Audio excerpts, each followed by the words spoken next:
Welcome back. This is video number 6. This is the blueprint video number 2, which is about educate. So now that your prospects see that there is, in fact, hope, it's time to educate them. Now, what do I mean by that? No, it's not time to sell them yet.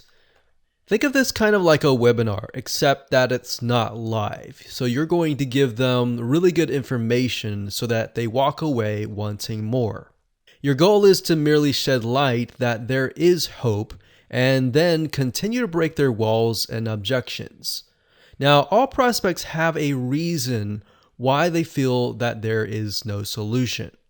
And we don't necessarily know that, but that's something that you will need to figure out and maybe talk to your prospects, sit down with several of them to figure out exactly the different scenarios. Now, it is, of course, your goal to figure out what those objections are. So like I said, sit down with them and try to jot down what their common questions are and what are the common objections that they have. Another good way to do this is to talk to your customers, those who may have already purchased your product. If that is not the case, you can't really do that. But if that is the case, then you can sit down with them and say, what were your objections before you bought my product or service? And then once you bought my product and service, how did those objections change? So you should already know this, but if you don't, one secret that I can tell you and one shortcut is to take a look at your customer support help desk. Look carefully into the people who complain the most. Now, what I mean by complain is constructive criticism, not the people that just whine and complain and scream and pout, but rather the people that have valid constructive criticism. Think of those people. Oftentimes, these people are asking the very same questions that other people are asking too. Maybe oftentimes 1 out of 100 or 1 out of 1,000 are very vocal and they're giving valid constructive criticism. But the other 999 people, or how many other people, are not voicing them out loud. They're just thinking of it and they're leaving. So what you want to do in the beginning, of course, to make sure that it flows correctly, is to connect the previous video by kind of giving a recap of what you talked about in video number 1, which is the motivational video.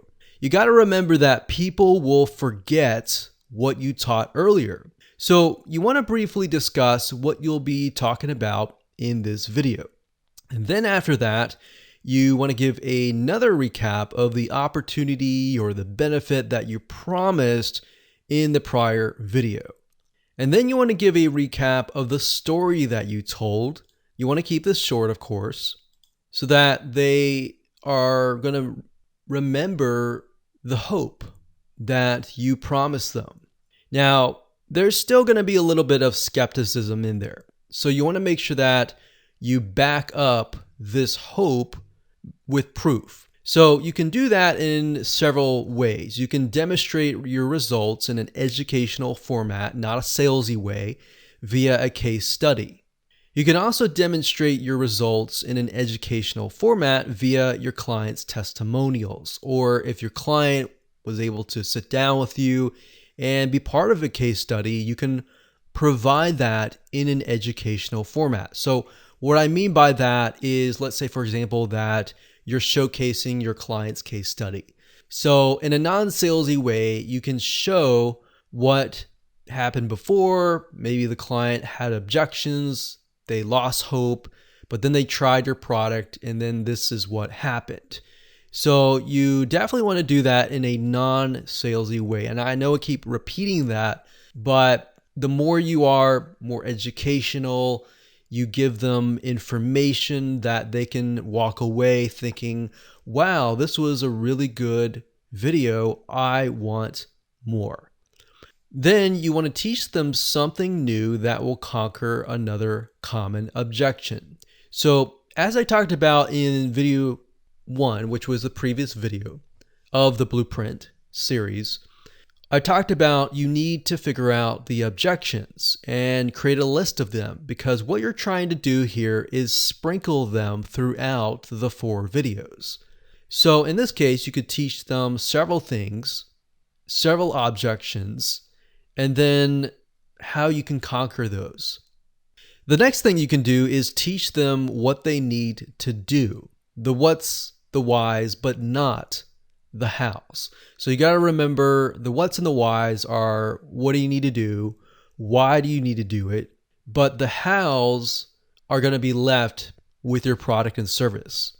So you could give a few, but you don't want to give everything. Otherwise, there's no point in buying the product and service. So give them the what's, the whys, not the hows, on how to overcome another objection. So as you can see, there's a pattern here. Find the objections and you'll pretty much get a good script going. And then of course, in between, give some aha moments and golden nuggets of value. And of course, last but not least, you want to make sure that you connect this to video number 3, which by giving a preview of what is coming up next, which is the system or the solution or the kind of secret sauce of what makes your product and service different, what is something that you discovered, and you'll be sharing that in video number 3.